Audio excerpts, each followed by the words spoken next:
병실 문이 열렸습니다. 한 여성이 들어왔습니다. 그녀는 말없이 침대 옆 탁자에 카드 한 장을 내려놓았습니다.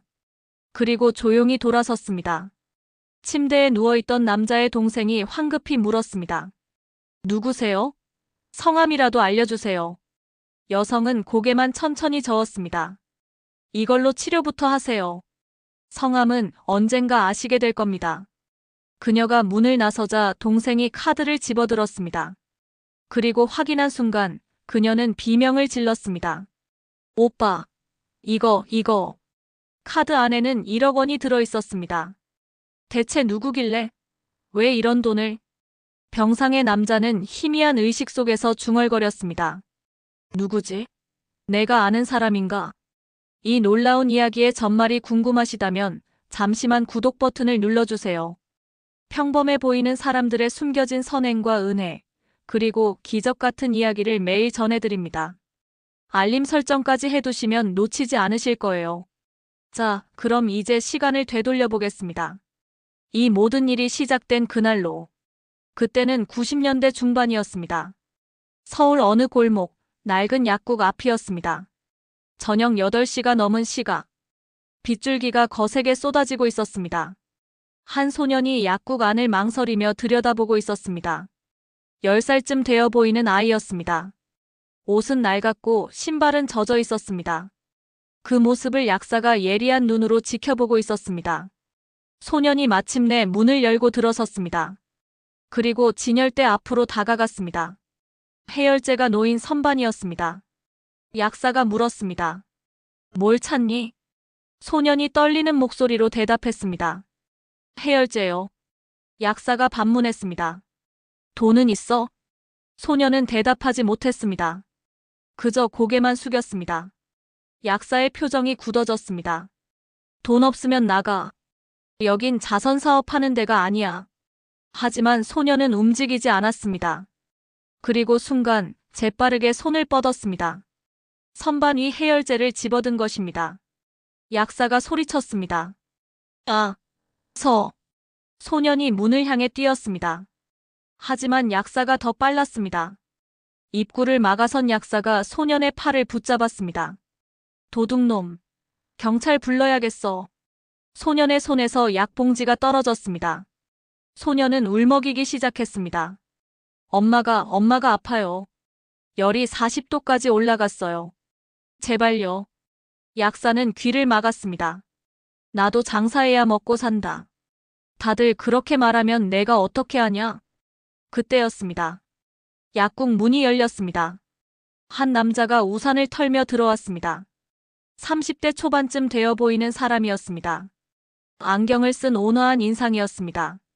손에는 가방을 들고 있었습니다. 남자는 상황을 단번에 파악했습니다. 그리고 약사에게 조용히 말했습니다. 제가 계산하겠습니다. 약사가 의아한 표정으로 물었습니다. 아시는 분이세요? 남자가 고개를 저었습니다. 아니요. 하지만 제가 내겠습니다. 해열제 한 통 값이잖아요. 약사는 잠시 망설이다가 고개를 끄덕였습니다. 5,000원입니다. 남자가 지갑을 꺼냈습니다. 그리고 10,000원짜리 한 장을 건넸습니다. 거스름돈은 됐습니다. 해열제 하나 더 주세요. 약사가 해열제 2통을 건넸습니다. 남자는 그걸 받아 소년에게 건넸습니다. 자, 받아. 어머니께 빨리 드려. 소년은 고개를 들지 못했습니다. 눈물이 멈추지 않았습니다. 죄송해요. 제가. 남자가 소년의 어깨에 손을 얹었습니다. 그리고 부드럽게 말했습니다. 괜찮아. 누구나 힘들 때가 있어.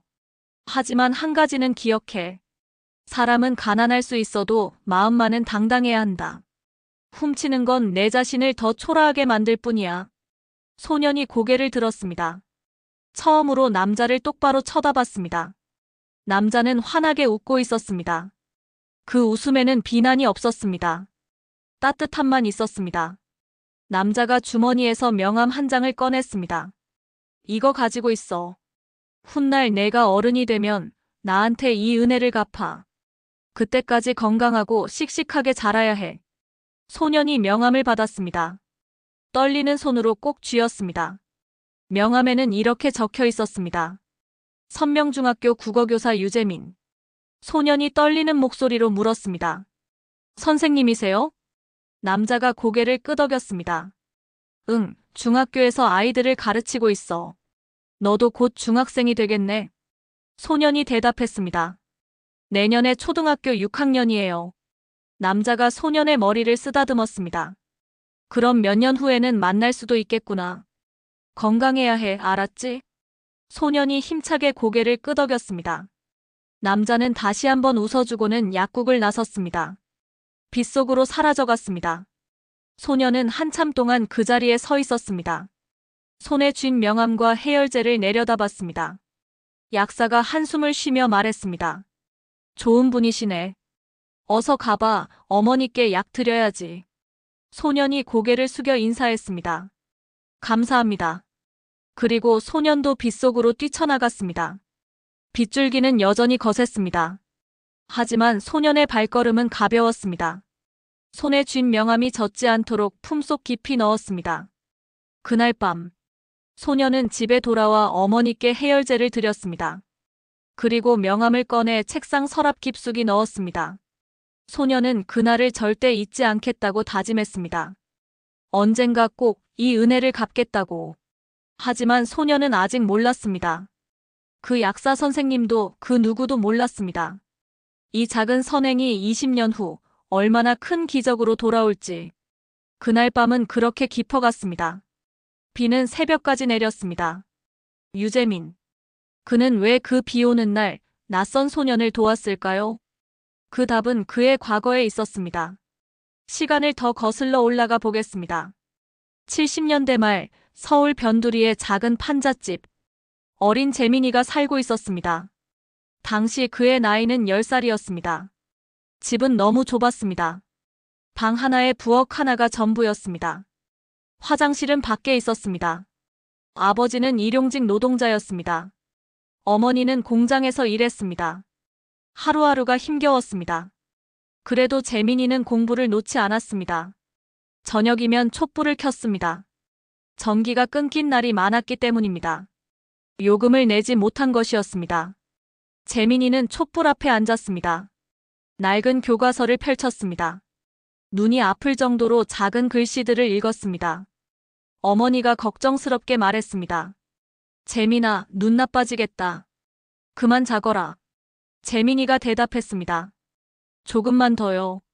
시험이 코앞이에요. 아버지가 한숨을 쉬었습니다. 공부해봤자 뭐하니. 우린 돈이 없는데.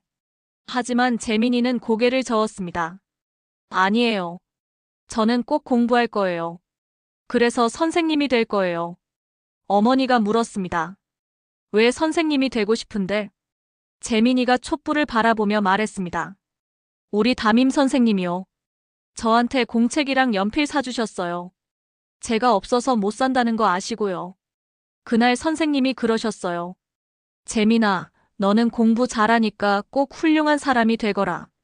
선생님이 응원한다. 재민이의 눈에 눈물이 맺혔습니다. 저도 그런 선생님이 되고 싶어요. 가난해도 포기하지 않는 아이들한테 희망을 주는 선생님이요. 부모님은 아무 말도 하지 못했습니다. 그저 가슴이 먹먹했습니다. 세월이 흘렀습니다.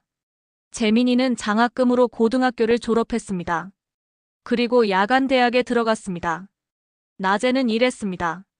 건설 현장에서 식당에서 할 수 있는 일은 다 했습니다. 밤에는 학교에 갔습니다. 졸업할 때까지 5년이 걸렸습니다. 남들보다 2년이 더 걸린 것이었습니다. 하지만 재민은 포기하지 않았습니다. 그리고 마침내 교사 임용시험에 합격했습니다. 29살의 일이었습니다. 합격 통지서를 받던 날, 재민은 부모님 산소 앞에 무릎을 꿇었습니다. 부모님은 그가 대학을 다니는 동안 돌아가셨습니다. 재민이 울먹이며 말했습니다. 아버지, 어머니, 저 선생님 됐어요. 약속 지켰어요. 바람이 불어왔습니다. 마치 대답하는 것 같았습니다. 교사가 된 재민은 달랐습니다. 아니, 그가 품었던 꿈 그대로였습니다. 첫 출근 날부터 그는 반 아이들을 유심히 관찰했습니다. 누가 점심을 굶는지, 누가 준비물을 못 가져오는지, 누가 옷이 낡았는지, 그리고 조용히 도왔습니다. 어느 날 한 여학생이 수학여행비를 내지 못했습니다. 재민이 불렀습니다. 선생님이 낼게. 나중에 어른 되면 갚아. 여학생이 고개를 저었습니다. 선생님, 안 돼요. 선생님도 힘드실 텐데. 재민이 웃었습니다. 선생님은 괜찮아. 내가 수학여행 못 가는 게 더 속상해. 여학생의 눈에서 눈물이 흘렀습니다. 또 어느 날 한 남학생이 아침을 굶고 왔습니다. 재민이 자기 도시락을 반 나눠줬습니다. 같이 먹자. 남학생이 머뭇거렸습니다. 저 집에서 먹고 왔는데요. 재민이 말했습니다. 선생님은 아침을 너무 많이 먹었어. 혼자 다 못 먹겠더라. 도와줘. 남학생은 그제야 숟가락을 들었습니다. 재민은 그렇게 3년을 보냈습니다. 자신의 월급 절반을 아이들에게 썼습니다. 동료 교사들이 말했습니다. 유 선생, 너무 그러지 마.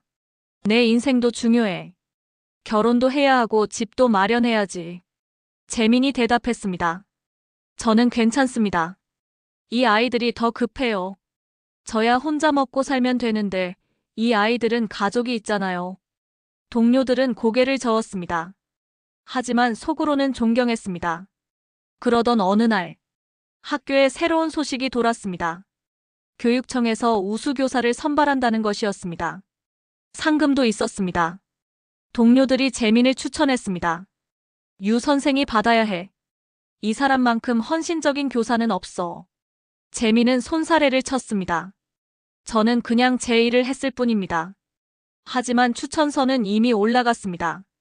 그리고 한 달 후, 재민은 우수교사로 선정됐습니다. 시상식 날, 재민은 상패를 받으며 생각했습니다. 이 상은 제 것이 아닙니다. 저를 가르쳐 주신 선생님의 것입니다. 그리고 제가 만난 모든 아이들의 것입니다. 상금 100만 원. 당시로서는 큰 돈이었습니다. 재민은 그 돈을 전액학교에 기부했습니다. 어려운 학생들을 위한 장학금으로요. 교장 선생님이 놀랐습니다. 유 선생, 이건 자네가 받은 거야. 가지고 있어도 돼. 재민이 웃었습니다. 저는 이미 충분히 받았습니다. 이 아이들의 웃는 얼굴이 제 상입니다. 그렇게 7년이 흘렀습니다. 재민은 여전히 독신이었습니다. 작은 원룸에서 살았습니다. 통장에 돈은 별로 없었습니다. 하지만 그는 행복했습니다. 제자들이 찾아왔습니다. 선생님 덕분에 대학 갔어요. 선생님 덕분에 취직했어요. 선생님 덕분에 포기하지 않았어요. 그 말들이 재민에게는 세상 어떤 보물보다 값졌습니다. 그리고 그날 저녁, 비가 내리던 그날, 재민은 우연히 약국 앞을 지나다가 한 소년을 만났습니다. 약을 훔치려던 소년이었습니다. 재민은 한눈에 알았습니다. 저 아이도 과거에 나와 같다고. 절박하고 간절하고 하지만 방법을 모르는. 그래서 재민은 주저없이 지갑을 꺼냈습니다. 그리고 명함을 건넸습니다. 그것이 유재민이라는 사람이었습니다. 어려서부터 받은 은혜를 평생 갚으며 사는 사람. 자신보다 남을 먼저 생각하는 사람. 하지만 그는 아직 몰랐습니다. 이 작은 선행이 훗날 자신의 인생에서 가장 절망적인 순간에 기적처럼 돌아올 줄은. 그날 밤 재민은 집으로 돌아갔습니다. 비에 흠뻑 젖은 채였습니다. 하지만 마음만은 따뜻했습니다. 오늘도 한 아이에게 희망을 줄 수 있었다고. 그것만으로 충분하다고. 그렇게 생각하며 잠이 들었습니다. 그날 밤 소녀는 집으로 돌아왔습니다. 숨을 헐떡이며 문을 열었습니다. 좁은 방 안. 어머니가 이불을 뒤집어 쓴 채 누워 있었습니다. 온몸이 불덩이처럼 뜨거웠습니다. 엄마, 엄마. 소년이 어머니를 흔들었습니다. 어머니는 가까스로 눈을 떴습니다. 흐릿한 눈동자였습니다. 철수야. 미안하다. 엄마가 아파서. 소년은 울음을 참았습니다. 아니에요, 엄마. 약 가져왔어요. 이거 드시면 나아질 거예요. 물을 떠왔습니다. 어머니 입에 약을 넣어드렸습니다. 떨리는 손으로 물을 먹였습니다. 어머니가 약을 삼켰습니다. 그리고 힘없이 다시 누웠습니다. 고마워, 철수야. 넌 정말 착한 아이야. 소녀는 어머니 곁에 앉았습니다. 밤새 어머니를 지켰습니다. 이불을 덮어드리고 땀을 닦아드리고 물을 먹여드렸습니다. 새벽이 되자 열이 내렸습니다. 어머니의 숨소리가 편안해졌습니다. 소녀는 그제야 안도의 한숨을 쉬었습니다. 그리고 주머니에서 명함을 꺼냈습니다. 촛불 아래서 명함을 들여다봤습니다. 선명중학교 국어교사 유재민. 철수는 다짐했습니다. 언젠가 꼭 이 은혜를 갚겠다고. 훌륭한 사람이 되어서 꼭 찾아뵙겠다고. 그날 이후 철수의 삶이 바뀌었습니다. 낮에는 학교에 갔습니다. 방과 후에는 일했습니다. 신문 배달을 시작했습니다. 새벽 4시에 일어나 자전거를 탔습니다. 추운 겨울에도 비 오는 날에도 쉬지 않았습니다. 한 달에 10만 원을 벌었습니다. 그 돈으로 어머니 약값을 댔습니다. 그리고 학용품을 샀습니다. 친구들은 놀았습니다. 하지만 철수는 놀 시간이 없었습니다. 어느 날 친구가 물었습니다. 야, 철수야. 너 요즘 왜 이렇게 바빠? 우리 PC방 가자. 철수가 고개를 저었습니다. 미안, 나 일해야 돼. 친구가 비웃었습니다. 즉, 공부도 못하는 주제에 일은 왜 해? 어차피 너는 대학도 못 갈 거면서. 철수는 아무 말도 하지 않았습니다. 그냥 자전거를 탔습니다. 하지만 가슴은 아팠습니다. 친구 말이 맞았습니다. 성적이 좋지 않았으니까요. 집에 돌아온 철수는 책상 앞에 앉았습니다. 서랍에서 명함을 꺼내 들었습니다. 유재민 선생님. 선생님은 저한테 그러셨어요. 사람은 가난할 수 있어도 마음만은 당당해야 한다고. 철수는 눈을 감았습니다. 그리고 결심했습니다. 나는 포기하지 않을 거야. 친구들이 뭐라고 하든 세상이 뭐라고 하든 나는 끝까지 해볼 거야. 중학교 3학년. 철수는 밤낮 없이 공부했습니다. 새벽 신문 배달을 끝내고 학교에 갔습니다. 수업이 끝나면 도서관으로 달려갔습니다. 밤 10시까지 공부했습니다. 집에 오면 어머니가 기다리고 계셨습니다. 밥을 차려주셨습니다. 늦은 시간인데도 항상 따뜻한 밥이었습니다. 철수야, 너무 무리하지 마. 엄마는 괜찮으니까. 철수가 웃으며 대답했습니다. 저도 괜찮아요, 엄마. 이 정도는 아무것도 아니에요. 하지만 사실은 힘들었습니다. 몸은 천근만근이었습니다.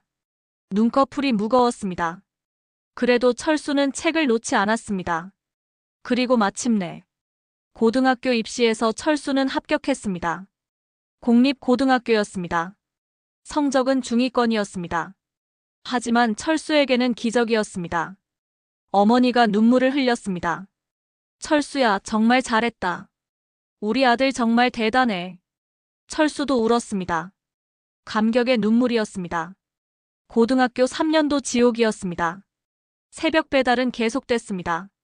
거기에 야간 편의점 아르바이트까지 시작했습니다. 학교가 끝나면 오후 6시부터 밤 12시까지 일했습니다.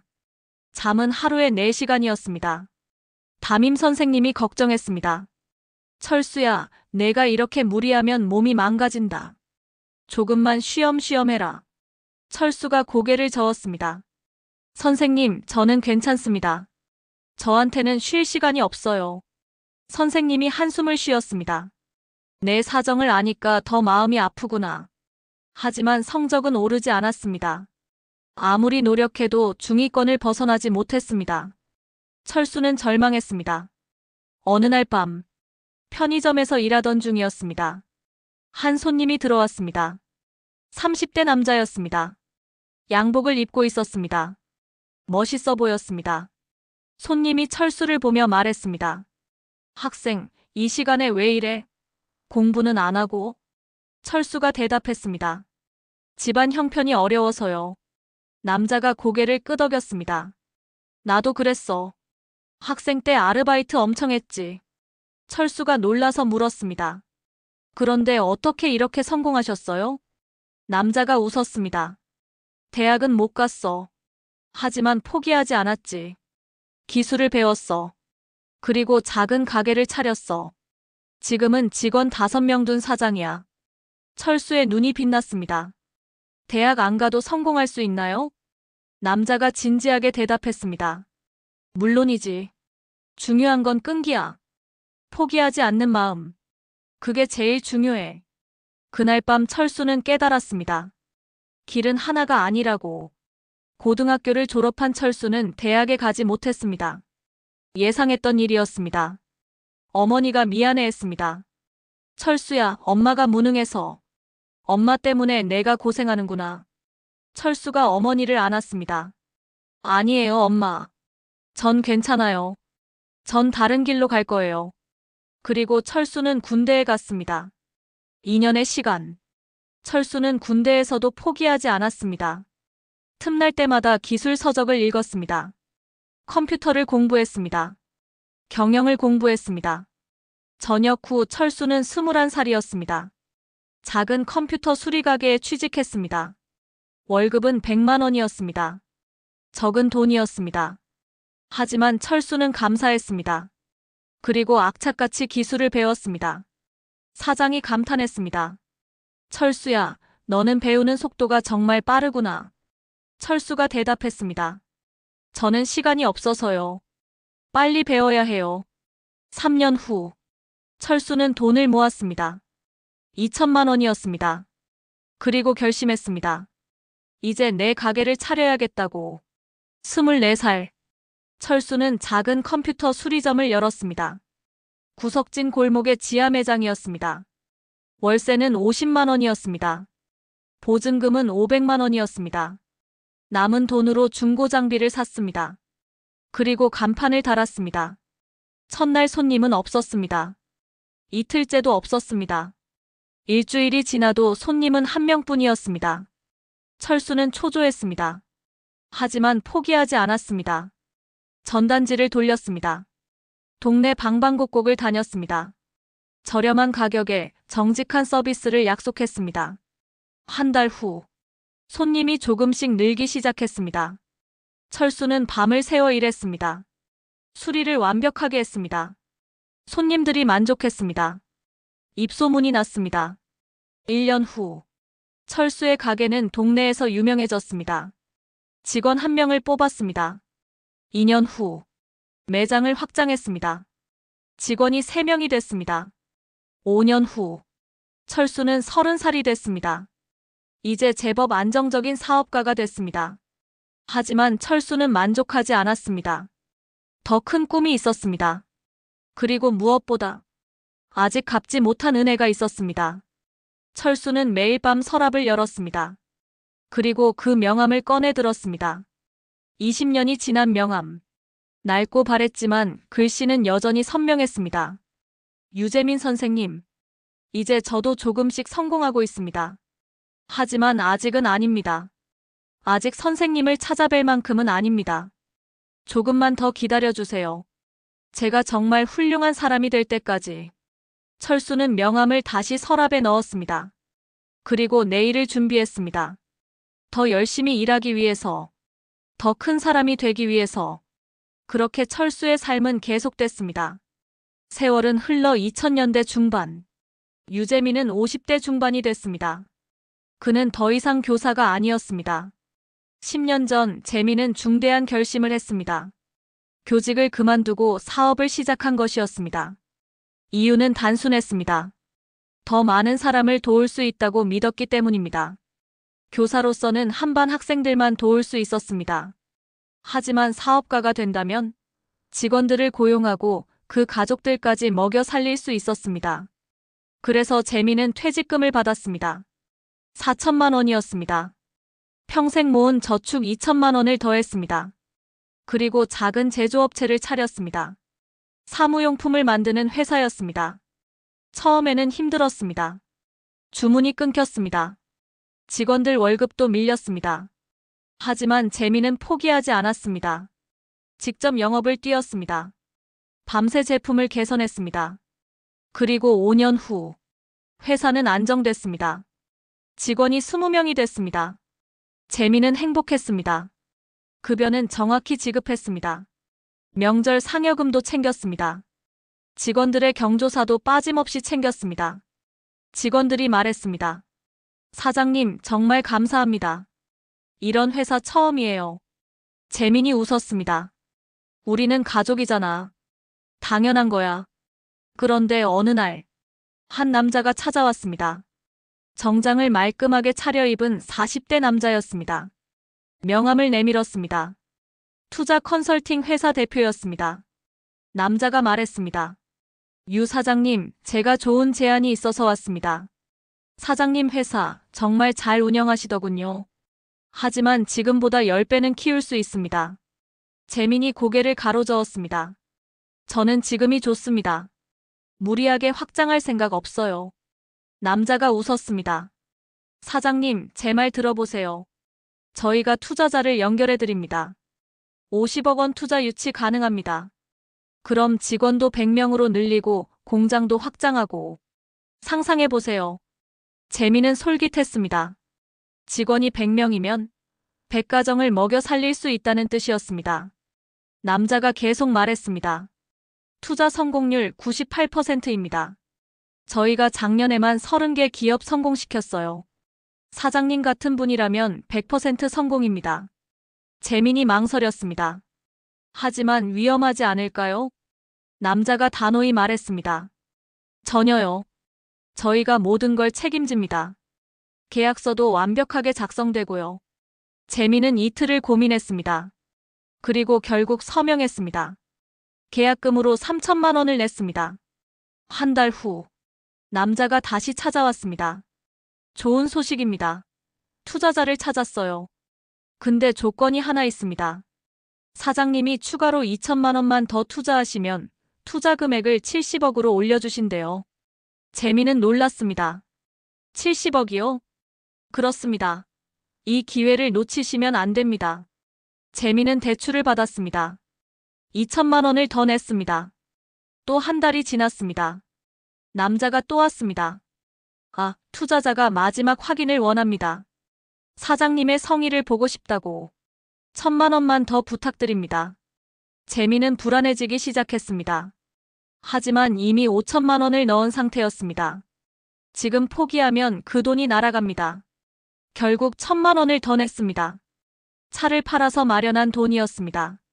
그리고 어느 날, 남자의 전화가 끊겼습니다. 재민이 사무실로 찾아갔습니다. 하지만 사무실은 텅 비어 있었습니다. 관리인이 말했습니다. 사흘 전에 이사 갔어요. 어디로 갔는지는 모르겠고요.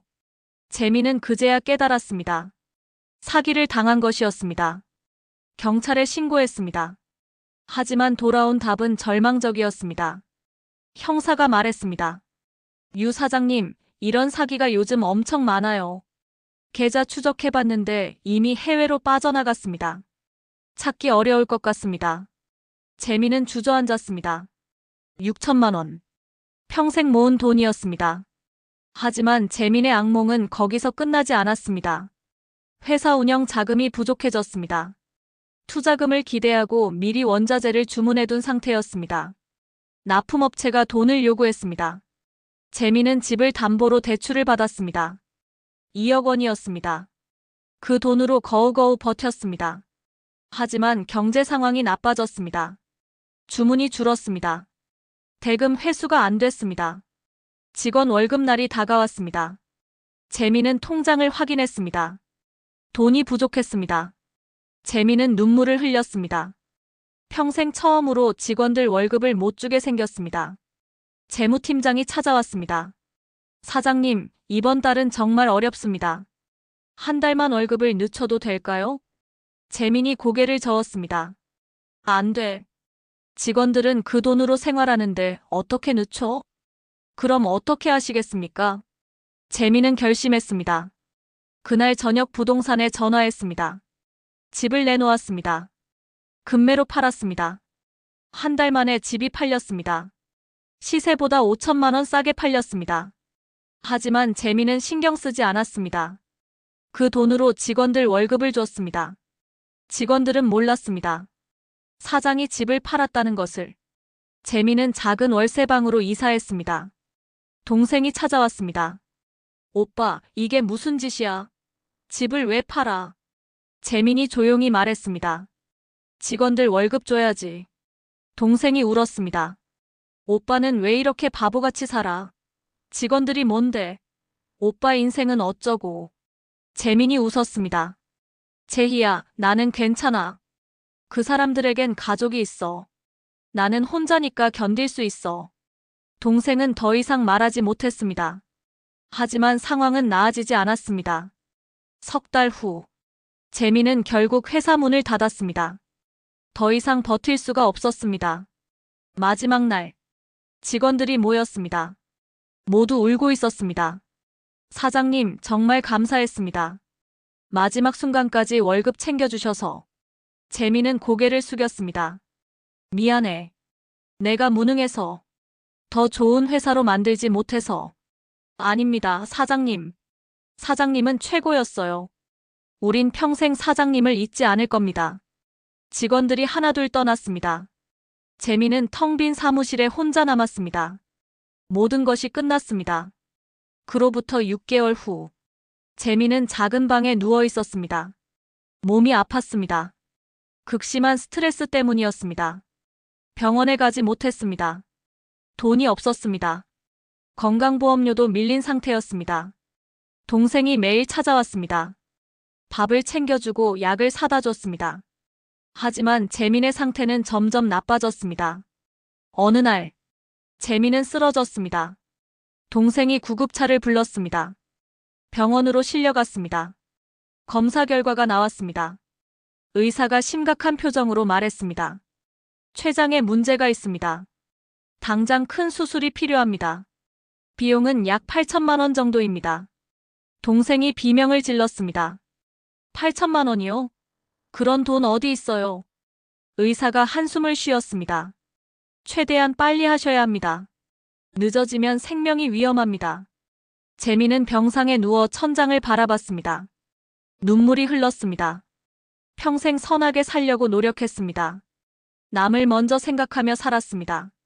그런데 왜 이렇게 끝나는 걸까요? 재민은 눈을 감았습니다. 의식이 희미해졌습니다. 그리고 그때 병실 문이 열렸습니다. 병실은 조용했습니다. 소독약 냄새만 가득했습니다. 재민은 침대에 누워 있었습니다. 의식이 희미했습니다. 산소 마스크가 얼굴을 덮고 있었습니다. 동생 제이가 침대 옆에 앉아 있었습니다. 눈은 빨갛게 부어 있었습니다. 밤새 울었기 때문이었습니다. 의사는 명확히 말했습니다. 일주일 안에 수술하지 않으면 위험하다고. 하지만 수술비는 8천만 원. 제이는 사방팔방 뛰어다녔습니다. 친척들에게 전화했습니다. 오빠 친구들을 찾아갔습니다. 은행에도 가봤습니다. 하지만 모두 고개를 저었습니다. 친척들은 말했습니다. 미안해, 제희야. 우리도 형편이 어려워. 100만 원밖에 못 도와줘. 오빠 친구들도 사정은 마찬가지였습니다. 다들 생활비에 허덕이고 있었습니다. 은행은 더 냉정했습니다. 담보가 없으면 대출 불가능합니다. 신용불량 직전인분은 더욱 어렵습니다. 제이는 절망했습니다. 모은 돈은 겨우 200만 원. 턱없이 부족했습니다. 그날 오후 3시, 제이는 병실 창가에 서 있었습니다. 바깥을 멍하니 바라보고 있었습니다. 어떻게 해야 하지? 오빠를 어떻게 살려? 그때였습니다. 병실 문이 열렸습니다. 제이가 돌아봤습니다. 한 여성이 들어오고 있었습니다. 30대 중반쯤 되어 보였습니다. 검은색 정장을 입고 있었습니다. 단정한 머리에 가방을 들고 있었습니다. 제이는 고개를 가웃거렸습니다. 처음 보는 사람이었습니다. 여성이 조용히 다가왔습니다. 침대 옆 탁자를 내려다봤습니다. 그리고 가방에서 무언가를 꺼냈습니다. 작은 봉투였습니다. 흰색 봉투였습니다. 여성이 봉투를 탁자 위에 내려놓았습니다. 제이가 다가가며 물었습니다. 저기 실례지만 누구세요? 여성이 고개를 들었습니다. 마스크 너머로 눈만 보였습니다. 차분한 눈빛이었습니다. 제이가 다시 물었습니다. 오빠 아세요? 어떻게 오셨어요? 여성은 대답하지 않았습니다. 그저 고개를 천천히 저었습니다. 제이는 혼란스러웠습니다. 그럼 왜 여기 오신 거예요? 여성이 입을 열었습니다. 목소리는 낮고 부드러웠습니다. 이걸로 치료부터 하세요. 제이가 봉투를 내려다봤습니다. 뭐가 들어있는지 알 수 없었습니다. 이게 뭔데요? 여성이 대답했습니다. 필요하신 거예요. 제이는 더욱 의아했습니다. 그런데 성함이라도 알려주세요. 나중에 인사라도 드려야죠. 여성이 다시 고개를 저었습니다. 천천히 확고하게. 성함은 언젠가 아시게 될 겁니다. 여성이 돌아섰습니다. 문을 향해 걸어갔습니다. 제이가 급히 외쳤습니다. 잠깐만요. 이거 받을 수 없어요. 누구신지도 모르는데. 하지만 여성은 멈추지 않았습니다. 문을 열고 복도로 나갔습니다. 그리고 사라졌습니다. 제이는 황급히 뒤쫓았습니다. 복도로 나갔습니다. 하지만 이미 여성의 모습은 보이지 않았습니다. 엘리베이터는 막 내려가고 있었습니다. 계단으로 갔을까? 아니면 다른 층으로? 제이는 잠시 서성이다가 병실로 돌아왔습니다. 탁자 위에 봉투. 제이는 조심스럽게 봉투를 들었습니다. 뭘까? 수표? 아니면 현금? 손이 떨렸습니다. 봉투를 열었습니다. 안에는 카드가 한 장 들어 있었습니다. 은행 카드였습니다. 그리고 작은 종이 한 장. 암호가 적혀 있었습니다. 제이는 카드를 들여다봤습니다. 평범한 은행 카드였습니다. 이름도 적혀 있지 않았습니다. 제이의 머릿속에 의문이 가득 찼습니다. 이 카드에 돈이 들어있다는 건가? 그럼 얼마나? 제이는 가방을 집어들었습니다. 병실을 나섰습니다. 1층 로비로 내려갔습니다. ATM이 있었습니다. 제이는 카드를 넣었습니다. 떨리는 손으로 암호를 입력했습니다. 화면이 바뀌었습니다. 잔액 조회 버튼을 눌렀습니다. 그리고 제이는 화면을 보고 얼어붙었습니다. 1억 원. 화면에 그렇게 떠 있었습니다. 1억 원. 제이는 2번, 3번 확인했습니다. 숫자를 다시 세어봤습니다. 1천만 원이 10개. 틀림없었습니다. 1억 원이었습니다. 제이의 다리가 풀렸습니다. ATM 앞에 주저앉았습니다. 눈물이 쏟아졌습니다. 어떻게? 대체 누가? 왜? 주변 사람들이 놀라서 쳐다봤습니다. 괜찮으세요? 제이는 대답하지 못했습니다. 그저 울기만 했습니다. 10분 후, 제이는 병실로 뛰어들어갔습니다. 오빠, 오빠. 재미는 여전히 누워 있었습니다. 의식은 희미했습니다. 제이가 침대 옆으로 달려갔습니다. 재민의 손을 꽉 잡았습니다. 오빠 살았어. 우리 살았어. 수술할 수 있어. 재민이 가까스로 눈을 떴습니다. 제이를 바라봤습니다. 무슨 소리야? 제이가 카드를 보여줬습니다. 이거 누가 갖다 줬어? 1억 원이야. 1억 원. 재민의 눈이 커졌습니다. 믿을 수 없다는 표정이었습니다. 누가? 제이가 대답했습니다. 모르겠어. 여자분이 왔다가 이거 놓고 갔어. 이름도 안 알려주고. 그냥 가버렸어. 재민은 혼란스러웠습니다. 여자? 내가 아는 사람? 제이가 고개를 저었습니다. 모르겠어. 마스크를 쓰고 있었어. 목소리만 들었어. 성함은 언젠가 아시게 될 거래. 재민은 천장을 바라봤습니다. 머릿속이 복잡했습니다. 내가 누굴 도와준 적이 있나? 1억 원이나 줄 만큼? 기억이 나지 않았습니다. 재민은 평생 많은 사람을 도왔습니다. 학생들, 직원들, 길에서 만난 사람들. 하지만 모두 작은 도움이었습니다. 몇만 원, 몇십만 원 정도. 1억 원을 줄 만큼 큰 도움을 준 적은 기억나지 않았습니다. 제이가 말했습니다. 오빠 생각은 나중에 해. 지금은 수술부터 하자. 의사 선생님한테 말하고 올게. 제이가 뛰어나갔습니다. 재민은 혼자 남았습니다. 여전히 천장을 바라보고 있었습니다. 대체 누구일까? 그리고 또 하나의 의문. 어떻게 내가 여기 있다는 걸 알았을까? 재민의 머릿속은 물음표로 가득 찼습니다. 1시간 후, 의사가 들어왔습니다. 유 선생님, 좋은 소식입니다. 수술 준비하겠습니다. 모레 오전 8시에 시작합니다. 재민이 고개를 끄덕였습니다. 감사합니다. 의사가 나갔습니다. 제이가 침대 옆에 앉았습니다. 오빠 손을 꼭 잡았습니다. 오빠, 꼭 성공할 거야. 그리고 나중에 그분 찾아서 꼭 감사 인사드리자. 재민이 대답했습니다. 그래야지. 평생 은혜를 갚아야 해. 제이가 문득 생각난 듯 말했습니다. 아, 맞다. 봉투 안에 편지도 있었어.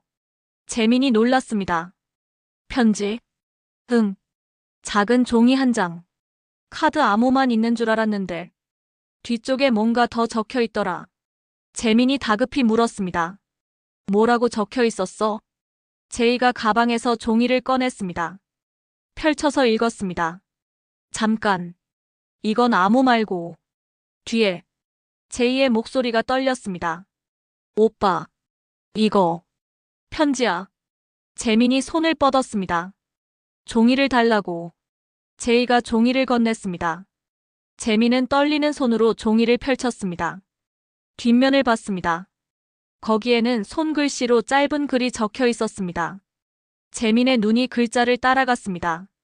그리고 재민의 눈에서 눈물이 흘러내렸습니다. 재민은 종이를 떨리는 손으로 들고 있었습니다. 뒷면에 적힌 글씨. 손으로 쓴 글씨였습니다. 제이가 조심스럽게 물었습니다. 오빠, 뭐라고 적혀 있어? 재민은 대답하지 못했습니다. 그저 종이를 바라보고 있었습니다. 눈물이 계속 흘렀습니다. 제이가 걱정스럽게 다가왔습니다. 오빠, 무슨 일이야? 재민이 입을 열었습니다. 떨리는 목소리였습니다. 이거 읽어봐. 제이가 종이를 받아들었습니다. 그리고 읽기 시작했습니다. 편지는 이렇게 시작됐습니다. 유재민 선생님께. 제이의 목소리가 떨렸습니다. 계속 읽어내려갔습니다. 선생님 기억하십니까?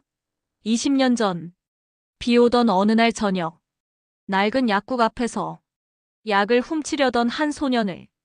제이가 숨을 멈췄습니다. 오빠를 쳐다봤습니다. 재민은 고개를 끄덕였습니다. 계속 읽으라는 듯이. 제이가 다시 읽었습니다. 저는 그날 밤 약을 훔쳐야 했습니다. 어머니가 40도가 넘는 열로 쓰러져 계셨습니다. 하지만 제게는 돈이 없었습니다. 5,000원조차 없었습니다. 그래서 저는 나쁜 선택을 했습니다. 훔치려 했습니다. 약사 아저씨께 붙잡혔습니다. 경찰을 부르겠다는 말에 저는 울었습니다. 그때 선생님이 오셨습니다. 제이의 목소리가 더욱 떨렸습니다. 선생님은 제 약값을 대신 내주셨습니다. 해열제 2통을 사주셨습니다. 저에게는 세상 전부였습니다. 하지만 선생님이 주신 건 약만이 아니었습니다. 선생님은 제게 말씀하셨습니다. 사람은 가난할 수 있어도 마음만은 당당해야 한다고. 훔치는 건 나 자신을 더 초라하게 만들 뿐이라고. 그 말씀이 그날 밤 제 인생을 바꿨습니다. 제이는 잠시 말을 멈췄습니다. 눈물이 차올랐습니다. 재민도 울고 있었습니다. 침대에 누운 채로, 눈물을 닦지도 않은 채로. 제이가 계속 읽었습니다. 저는 그날 밤 다짐했습니다. 선생님 말씀을 평생 잊지 않겠다고.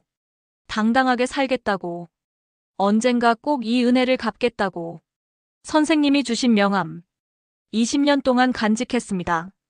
서랍 깊숙이 보관했습니다. 힘들 때마다 꺼내봤습니다. 그리고 다시 힘을 냈습니다. 선생님 덕분에 저는 포기하지 않았습니다. 신문을 돌렸습니다. 편의점에서 일했습니다. 군대에 갔습니다. 기술을 배웠습니다. 가게를 열었습니다. 실패도 많이 했습니다. 좌절도 했습니다. 하지만 그때마다 명함을 꺼내봤습니다. 선생님이 저를 믿어주셨잖아요. 당당하게 살라고 하셨잖아요. 그러니 저도 포기하면 안 된다고 생각했습니다. 제이의 목소리가 막혔습니다. 울음이 터져나왔습니다. 재민은 두 손으로 얼굴을 가렸습니다. 어깨가 흔들렸습니다. 제이가 눈물을 닦으며 마지막 문장을 읽었습니다. 그리고 이제 저는 조금 성장했습니다. 아직 부족하지만 선생님께 은혜를 갚을 만큼은 됐습니다. 선생님이 위급하시다는 소식을 들었습니다. 어떻게 알았냐고요? 저는 늘 선생님을 찾고 있었습니다. 20년 동안 매년 선명중학교에 전화했습니다. 선생님 소식을 물었습니다. 그리고 작년 선생님이 회사를 하시다가 어려움을 겪으셨다는 소식을 들었습니다. 바로 알아봤습니다. 선생님의 상황을. 선생님은 직원들 월급을 위해 집을 파셨다고요.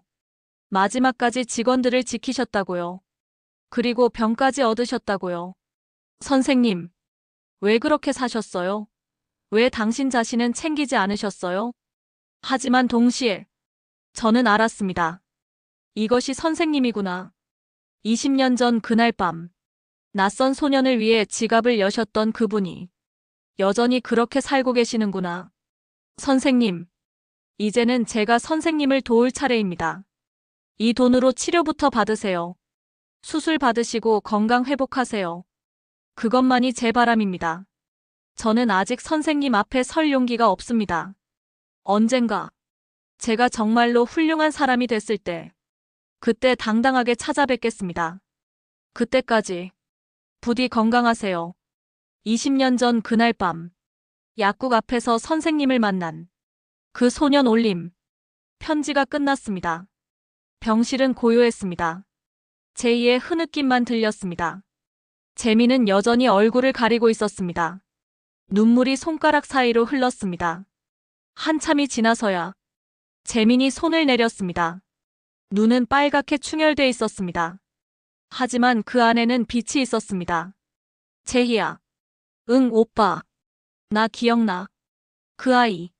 제이가 눈물을 닦으며 물었습니다. 정말? 재민이 고개를 끄덕였습니다. 비가 정말 많이 왔어. 그날 밤 아이는 옷이 다 젖어 있었어. 신발에서 물이 뚝뚝 떨어졌어.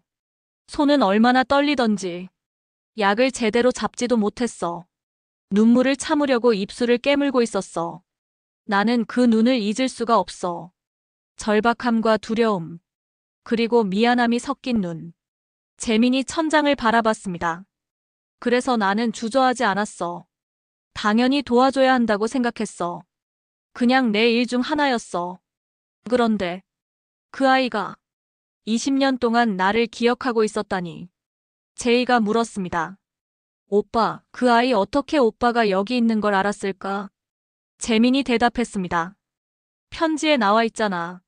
매년 학교에 전화했대. 내 소식을 물었다고. 제이가 놀랐습니다. 매년? 20년 동안? 재민이 고개를 끄덕였습니다. 그 아이는 나를 잊지 않았어. 5,000원의 은혜를. 한마디 말의 은혜를. 그리고 나를 계속 찾고 있었어. 은혜를 갚기 위해서. 제이가 말했습니다. 오빠, 그 사람 정말 대단한 사람인 것 같아. 1억 원을 그냥 줄 수 있다는 건 보통 사람이 아니야. 재민도 그렇게 생각했습니다. 1억 원. 적은 돈이 아니었습니다. 그 아이는 분명 성공했습니다. 얼마나 성공했는지는 알 수 없지만 적어도 1억 원을 내놓을 수 있을 만큼은. 재민은 문득 궁금해졌습니다. 그 아이는 지금 무슨 일을 하고 있을까? 어떤 사람이 됐을까?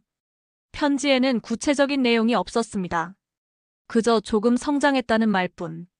재민은 종이를 다시 펼쳤습니다. 글씨를 들여다봤습니다. 반듯한 글씨였습니다. 정성스럽게 쓴 글씨였습니다. 한자 한자 마음을 담아 쓴 글씨였습니다. 재민의 가슴이 뜨거워졌습니다. 그날 밤 재민은 잠들지 못했습니다. 20년 전 그날 밤이 떠올랐습니다. 비가 쏟아지던 밤, 약국 앞, 떨고 있던 소년. 그때 나는 그냥 당연한 일을 했을 뿐이었습니다. 특별한 일이 아니었습니다. 5,000원. 내게는 그리 큰 돈도 아니었습니다. 그런데 그 작은 일이 한 아이의 인생을 바꿨습니다. 그리고 20년 후, 그 아이가 돌아와 내 생명을 구했습니다. 재민은 눈물을 흘렸습니다. 하지만 이번에는 슬픔의 눈물이 아니었습니다. 감사의 눈물이었습니다. 그리고 깨달음의 눈물이었습니다. 선행은 돌아온다. 언젠가 어떤 식으로든 반드시. 재민은 천장을 바라보며 중얼거렸습니다. 고맙다. 정말 고맙다. 내 이름도 모르는 나에게 이렇게 큰 은혜를 베풀어줘서. 그리고 약속할게. 나는 꼭 회복할 거야. 수술 잘 받고 건강해질 거야. 그래서 언젠가 너를 꼭 만날 거야. 내가 당당하게 내 앞에 설 때까지 기다릴게. 그때 내가 너를 꼭 안아줄게. 정말 잘 자랐다고. 정말 훌륭한 사람이 됐다고. 그렇게 말해줄게. 재민은 그렇게 다짐했습니다. 창밖으로 달빛이 들어왔습니다. 병실을 은은하게 비쳤습니다. 재민은 그 빛 속에서 희망을 봤습니다. 수술은 성공이었습니다. 모레 오전 8시. 재민은 수술실로 들어갔습니다. 6시간에 걸친 대수술이었습니다. 오후 2시. 수술실 문이 열렸습니다. 집도이가 나왔습니다. 마스크를 벗으며 말했습니다. 성공입니다. 완벽하게 제거했습니다. 제이가 주저앉았습니다. 안도의 눈물을 쏟았습니다. 석 달이 흘렀습니다. 재민은 빠르게 회복했습니다. 병원 복도를 걸었습니다. 체력이 돌아왔습니다. 의사가 감탄했습니다. 유 선생님, 회복 속도가 놀랍습니다. 의지가 대단하신 것 같아요. 재민이 웃었습니다. 만나야 할 사람이 있어서요. 의사가 고개를 끄덕였습니다. 그 은인분 말씀이시죠? 꼭 찾으셨으면 좋겠네요. 재민도 그렇게 바랐습니다. 퇴원날. 재민은 집으로 돌아왔습니다. 작은 월세방이었습니다. 제이가 말했습니다. 오빠, 이제 뭐 할 거야? 재민이 대답했습니다. 그 아이를 찾아야지. 어떻게? 이름도 몰라. 연락처도 없어. 재민이 종이를 꺼냈습니다. 편지였습니다. 병원에서도 매일 읽었던 편지. 여기 단서가 있어. 선명중학교에 전화했다고 했잖아. 매년. 제이가 고개를 끄덕였습니다. 재민은 다음날 바로 학교에 전화했습니다. 여보세요, 선명중학교입니다. 재민이 말했습니다. 저 유재민이라고 하는데요. 예전에 여기서 교사로 근무했습니다. 혹시 제 소식을 물어본 사람 있었나요? 젊은 남성분이요. 행정실 직원이 잠시 생각하더니 대답했습니다. 아, 맞아요. 매년 전화하시는 분 있었어요. 정확히 매년 3월이면 전화하셨죠. 재민의 심장이 뛰었습니다. 그분 연락처 아시나요? 직원이 대답했습니다. 그건 모르겠어요. 비서분이 대신 전화하셔서요. 비서? 재민은 놀랐습니다. 네, 비서실에서 전화했다고 하셨어요. 유 선생님 근황을 여쭤보시더라고요. 재민은 더욱 궁금해졌습니다. 비서가 있다는 건 회사를 경영한다는 뜻인가? 일주일 후, 재민은 예전 직원들을 만났습니다. 회사 문 닫을 때 헤어졌던 사람들. 김 대리가 물었습니다. 사장님, 몸은 괜찮으세요? 재민이 고개를 끄덕였습니다. 덕분에 살았어. 다들 어떻게 지내? 직원들이 각자 답했습니다. 새 직장을 찾았습니다. 작은 회사지만 다니고 있어요. 저는 아직 구직 중입니다. 재민은 미안했습니다. 내가 무능해서 미안해. 박 과장이 손을 내저었습니다. 아닙니다, 사장님. 사장님은 최선을 다하셨어요. 마지막까지 월급 챙겨주신 사장님 없어요. 다들 고개를 끄덕였습니다. 재민은 말했습니다. 언젠가 기회가 되면 다시 함께 일하고 싶어. 직원들의 눈이 반짝였습니다. 정말요? 응, 약속할게. 그런데 바로 다음 날, 재민의 전화기가 울렸습니다. 모르는 번호였습니다. 여보세요? 목소리가 들렸습니다. 차분하고 정중한 여성의 목소리였습니다. 유재민 선생님이십니까? 네, 그런데요. 여성이 말했습니다. 저는 태양그룹 회장 비서실입니다. 회장님께서 선생님을 뵙고 싶어 하십니다. 재민은 어리둥절했습니다. 태양그룹? 그 대기업? 네, 맞습니다. 왜요? 저는 그 회사랑 전혀 관련 없는데. 비서가 대답했습니다. 자세한 내용은 회장님께서 직접 말씀하시겠습니다. 내일 오전 10시에 본사로 방문해 주시겠습니까? 재민은 혼란스러웠습니다. 하지만 거절할 이유도 없었습니다. 알겠습니다. 주소를 알려드리겠습니다. 다음 날 아침, 재민은 강남의 한 고층 빌딩 앞에 섰습니다. 50층짜리 유리 건물. 입구에는 태양그룹이라는 금색 간판. 재민은 긴장하며 로비로 들어갔습니다. 안내 데스크에서 신분증을 확인했습니다. 그리고 전용 엘리베이터로 안내했습니다. 50층입니다. 회장실입니다. 엘리베이터가 올라갔습니다. 재민의 심장이 빨리 뛰었습니다. 띵. 문이 열렸습니다. 복도가 보였습니다. 고급스러운 카펫, 벽에 걸린 그림들. 비서가 기다리고 있었습니다. 어제 전화했던 그 여성이었습니다. 어서 오세요, 유 선생님. 회장님께서 기다리고 계십니다. 재민이 따라갔습니다. 넓은 복도를 지나 큰 문 앞에 섰습니다. 비서가 노크했습니다. 회장님, 유재민 선생님 모시고 왔습니다. 안에서 목소리가 들렸습니다. 들어오시게. 문이 열렸습니다. 재민은 숨이 멎었습니다. 거대한 회장실. 한쪽 벽은 통유리로 서울 전경이 보였습니다. 책상은 고급 원목이었습니다. 그리고 그 뒤에 한 남자가 서 있었습니다. 30대 초반쯤. 단정한 정장을 입고 있었습니다. 키가 크고 어깨가 넓었습니다. 남자가 천천히 다가왔습니다. 그리고 재민 앞에 섰습니다. 재민은 남자를 쳐다봤습니다. 낯선 얼굴이었습니다. 하지만 그 눈은 어디선가 본 것 같았습니다.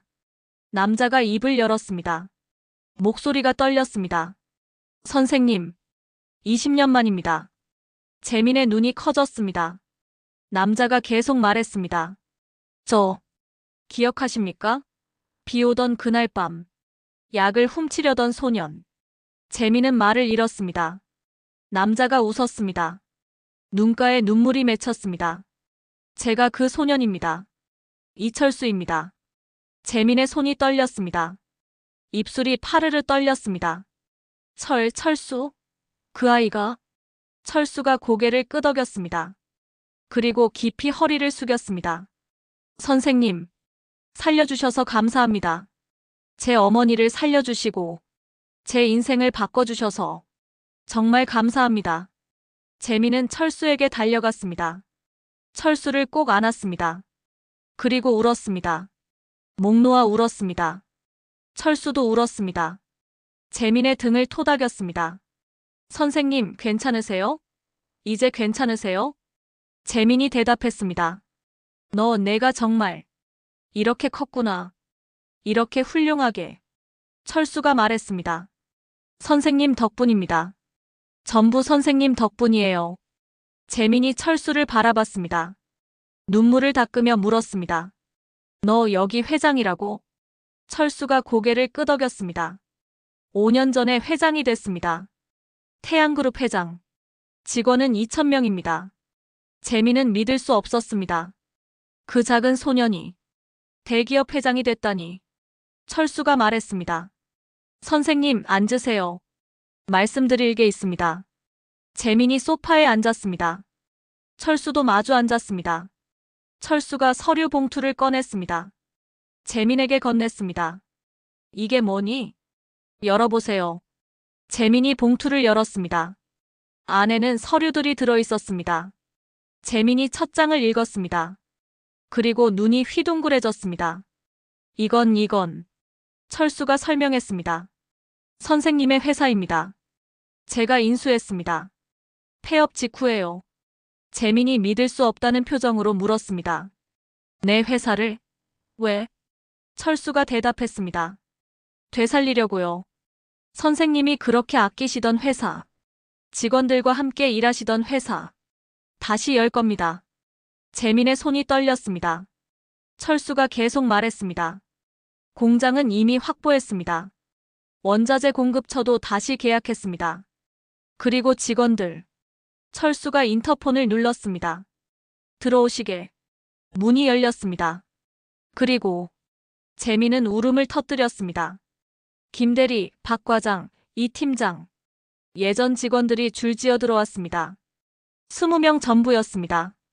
직원들도 울고 있었습니다. 철수가 말했습니다. 모두 모셨습니다. 한 명도 빠짐없이. 다들 복직에 동의하셨어요. 박 과장이 앞으로 나섰습니다. 사장님, 다시 모였어요.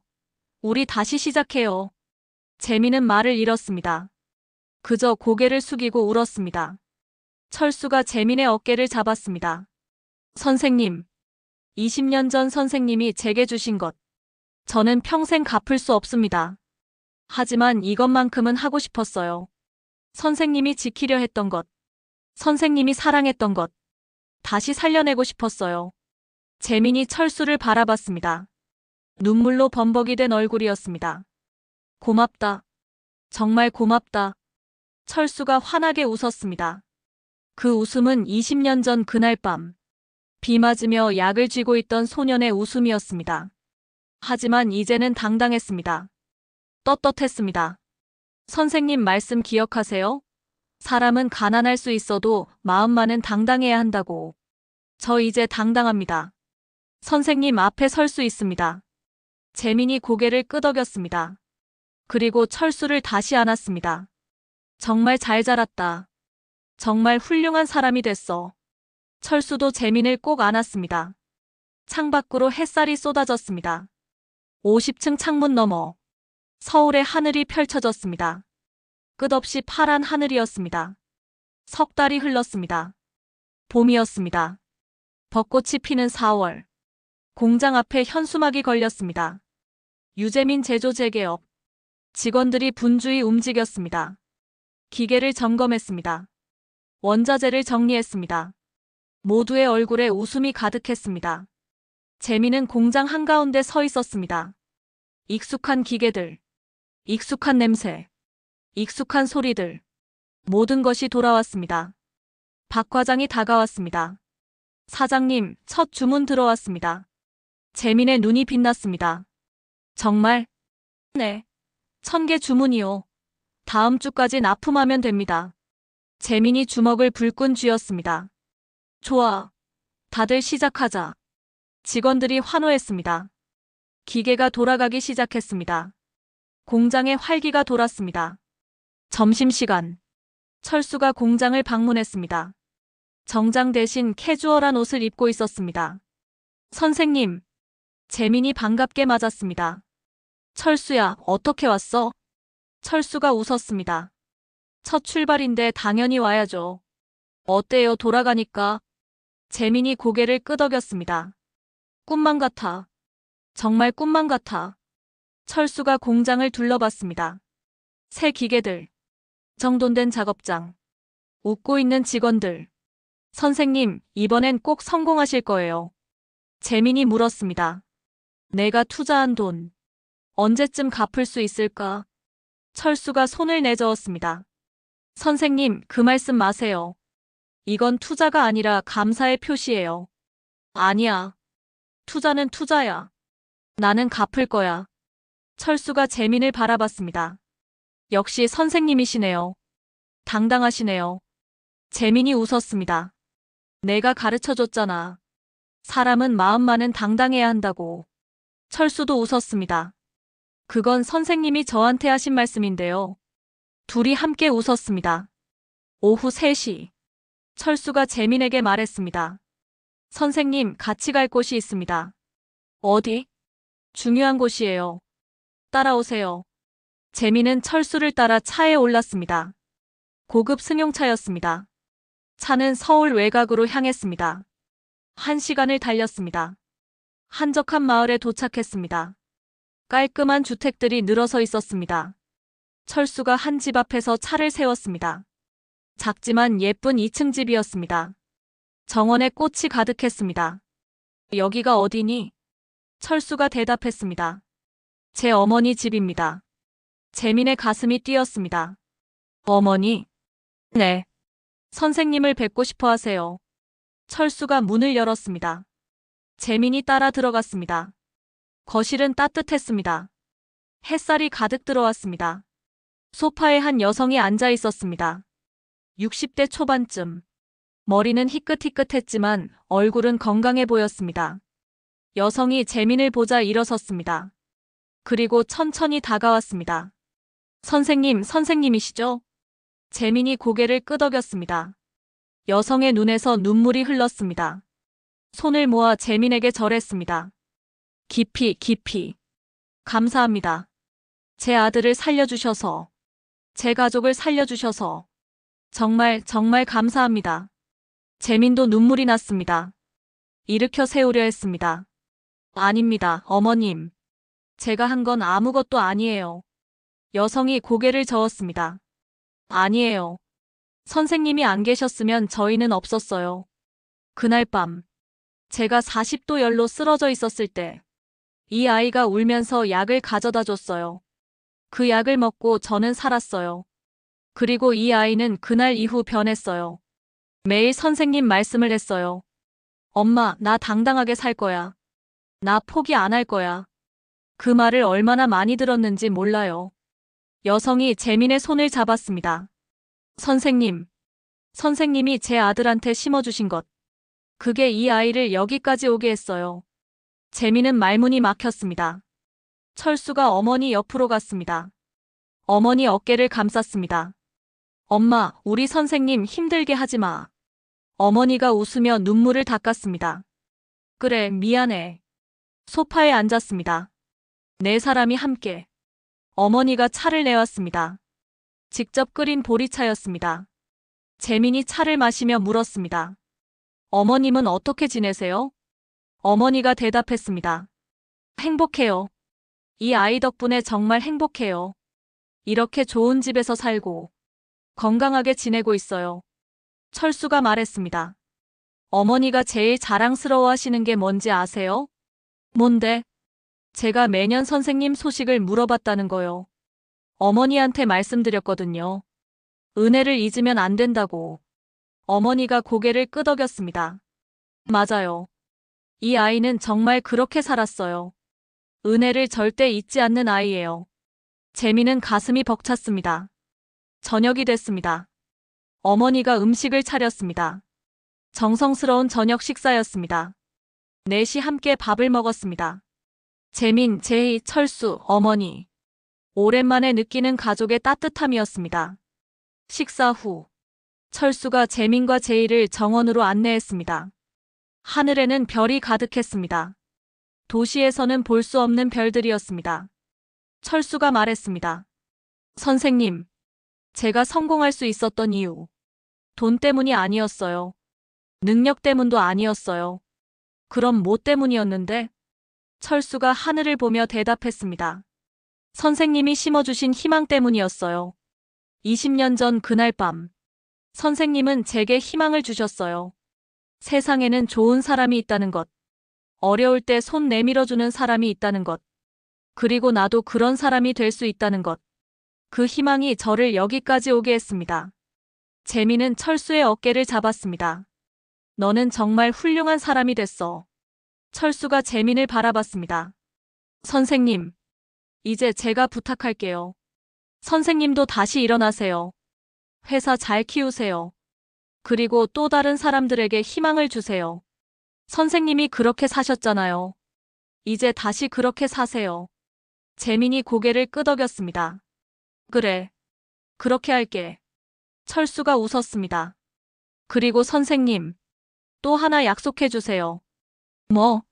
앞으로는 자신도 좀 챙기세요. 남만 돌보지 마시고. 재민이 웃었습니다. 알았어. 약속할게. 그날 밤, 재민은 집으로 돌아왔습니다. 침대에 누워 천장을 바라봤습니다. 지난 일들이 주마등처럼 지나갔습니다. 가난했던 어린 시절, 촛불 아래서 공부하던 밤, 교사가 되던 날, 비 오던 그날 밤 소년을 만난 날, 회사를 차리던 날, 사기를 당하고 무너지던 날, 병원에서 깨어나던 날, 편지를 읽던 날, 철수를 다시 만난 날, 모든 순간이 선명했습니다. 재민은 깨달았습니다.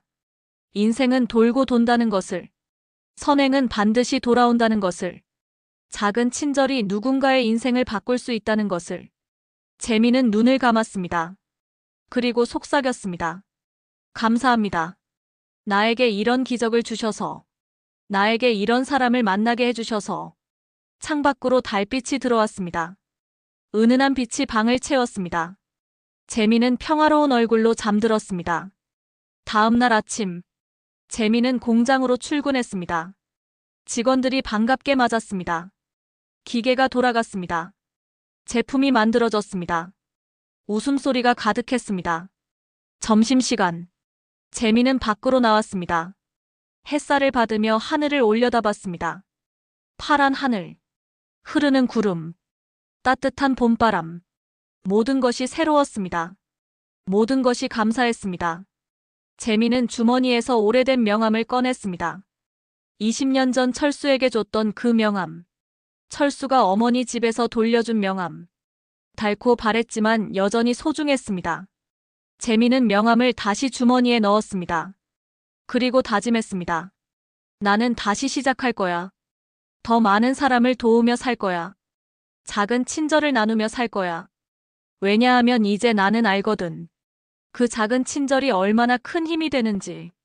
재민은 공장으로 돌아갔습니다. 새로운 하루를 시작했습니다. 그리고 그날 저녁, 철수는 자신의 회장실에 앉아 있었습니다. 서류를 보고 있었습니다. 비서가 들어왔습니다. 회장님, 새로운 장학재단 설립 서류 준비됐습니다. 철수가 고개를 끄덕였습니다. 재단 이름 확정했어? 네. 유재민 장학재단으로 하셨죠? 철수가 웃었습니다. 맞아. 어려운 학생들을 위한 장학재단. 해열제도 못 사는 아이들을 위한 재단. 비서가 말했습니다. 좋은 일이십니다. 철수가 창밖을 바라봤습니다. 서울의 야경이 반짝이고 있었습니다. 무수히 많은 불빛들. 그 불빛 하나하나에 사람이 살고 있습니다. 어떤 이는 행복하고 어떤 이는 힘들어하고. 철수는 생각했습니다. 나도 이제 누군가에게 희망이 되어야지. 선생님이 내게 그러셨던 것처럼 작은 친절을 베풀어야지. 왜냐하면 나는 알거든. 그 작은 친절이 세상을 바꾼다는 것을. 철수는 책상 서랍을 열었습니다. 낡은 명함 하나가 들어있었습니다. 20년 전 받았던 그 명함. 철수는 명함을 꺼내 들었습니다. 손끝으로 쓰다듬었습니다. 그리고 속삭였습니다. 선생님, 감사합니다. 제 인생을 바꿔주셔서. 명함을 다시 서랍에 넣었습니다. 조심스럽게, 소중하게, 그리고 새로운 서류를 펼쳤습니다. 일을 시작했습니다. 창밖으로 별이 빛났습니다. 화면이 천천히 어두워집니다. 그리고 글귀가 떠오릅니다. 작은 선행이 세상을 바꿉니다. 오늘 당신이 베푼 작은 친절이 누군가의 인생을 바꿀 수 있습니다. 그리고 언젠가 그 친절은 기적이 되어 돌아옵니다. 별이 반짝이는 밤하늘. 그 아래로 두 개의 불빛. 하나는 공장, 하나는 회장실. 서로 다른 곳에 있지만 같은 마음을 품고 있는 두 사람. 화면이 완전히 어두워집니다.